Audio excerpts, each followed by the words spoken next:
Hi friends, welcome to Gowri's home. இன்றைக்கி நம்ம கொள்ளுப்பருப்பை வச்சு ஒரு பிரியாணி பண்ணலாங்க. அது எப்படி பண்ணுறது அப்படிங்கிறத இப்போ நம்ம பார்க்க போகிறோம்.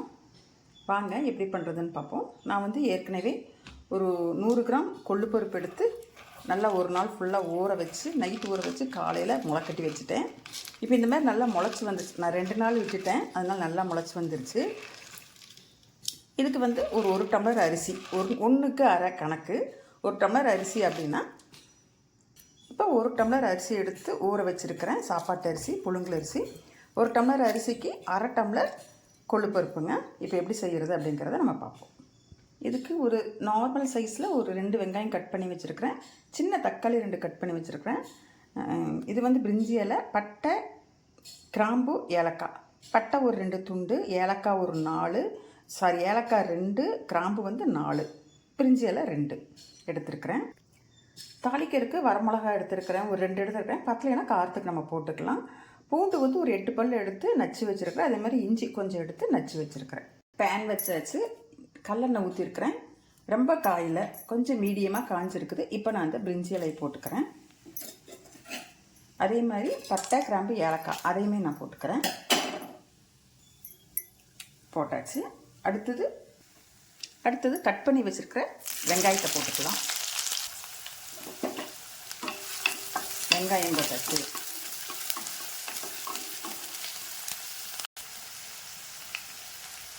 இப்போ அது கூடயே நான் எடுத்து வச்சுருக்க வரமிளகாயும் போட்டுக்கிறேன்.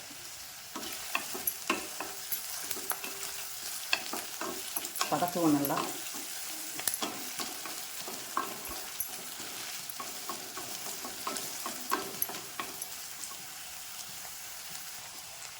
இப்போ இது கூட நான் கட் பண்ணி வச்சுருக்க தக்காளியும் கச்சி வச்சுக்கிறேன். தக்காளியும் போட்டு கொஞ்சம் உப்பு போட்டு வதக்குங்க. அப்போ நல்லா வதங்கும். உப்பு போட்டுக்கிறேன். மஞ்சத்தூள் போட்டுக்கிறேன். இது வீட்டிலையே அரைச்ச மஞ்சத்தூள். இது கூட இப்போ நாம் தட்டி வச்சுருக்கிற பூண்டு, இஞ்சியும் சேர்த்துக்கலாம்.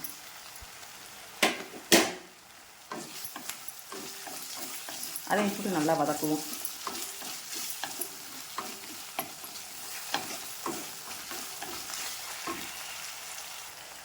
இப்போது கிள்ளி வச்சுருக்க கருவேப்பிலையும் சேர்த்துக்கிறேங்க. கொஞ்சம் மிளகாய் பொடி, கொஞ்சம் மல்லிப்பொடி, எல்லாமே வீட்டில் அரைச்சதுங்க. இப்போ நான் வச்சுருக்கிற 1 டம்ளர் அரிசிக்கு 2 டம்ளர் தண்ணி வைக்கிறேன்.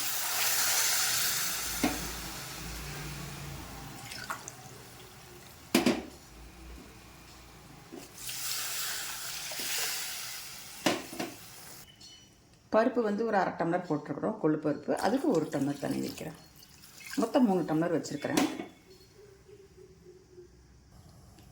இப்போ நான் தண்ணியை குக்கருக்கு மாற்றிட்டேன். இப்போது முதல்ல கொள்ளுப்பருப்பை போட்டுக்கிறேன், முளைக்கட்டி வச்சதை.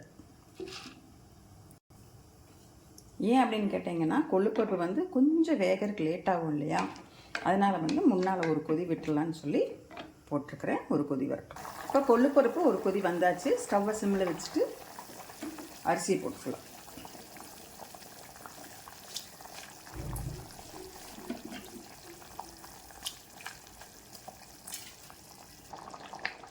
இப்போ இதில் கொஞ்சம் நெய்னா நெய் ஊற்றிக்கலாம், இல்லை தேங்காய் எண்ணெய் ஊற்றிக்கலாம். நான் தேங்காய் எண்ணெய் ஊற்றுறேன்.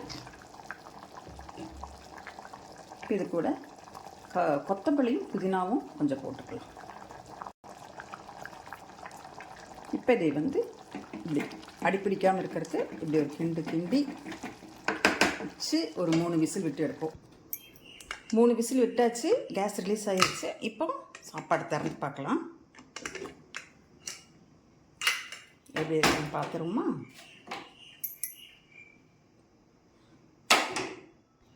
ஒரு 2 நிமிஷம் அப்படியே விட்டுறலாம். விட்டுட்டு அப்புறமா கிளறலாம். நல்ல மணம், கமன்னு அந்த கொள்ளுப்பருப்பு, புதினா இலை, கருவேப்பிலை, கொத்தமல்லி எல்லாம் சும்மா மணம், பிரியாணி இலை எல்லாம் மணம் கமன்னு வருது.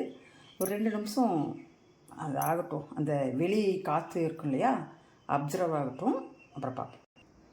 இப்போது ஒரு 2-3 நிமிஷம் வெளில வச்சாச்சு. சாப்பாடு பாருங்கள் எப்படி வந்துருக்குதுன்னு, புழுன்னு இருக்குது. இப்போ கரண்டை வச்சுக்கிடுவோம். சூப்பராக வந்திருக்குதுங்க சாப்பாடு. செமையாக இருக்குது. இப்போ நம்ம எப்படி இருக்குதுன்னு சாப்பிட்டு பார்க்கலாம். இப்போ கொள்ளுப்பருப்பு பிரியாணி நீங்களுமே இந்த மாதிரி செஞ்சு பாருங்கள். செஞ்சு பார்த்துட்டு எப்படி இருக்குதுன்னு சொல்லி எனக்கு சொல்லுங்கள். இதுக்கு தொட்டுக்கறக்கு முட்டை ஆம்லேட் அந்த மாதிரி ஏதாவது நீங்கள் வச்சுக்கலாம். இல்லை வத்தல் வடகம் அந்த மாதிரி கூட வச்சு சாப்பிட்லாம். சரிங்களா? எனக்கு இப்போ சாப்பிடணும் போல் இருக்கு. நான் சாப்பிட போகிறேன். பசி எடுத்துருச்சு எனக்கு. நீங்களும் இந்த மாதிரி ட்ரை பண்ணி பார்த்துட்டு எப்படி இருக்குன்னு சொல்லி எனக்கு கமெண்ட் பண்ணுங்கள்.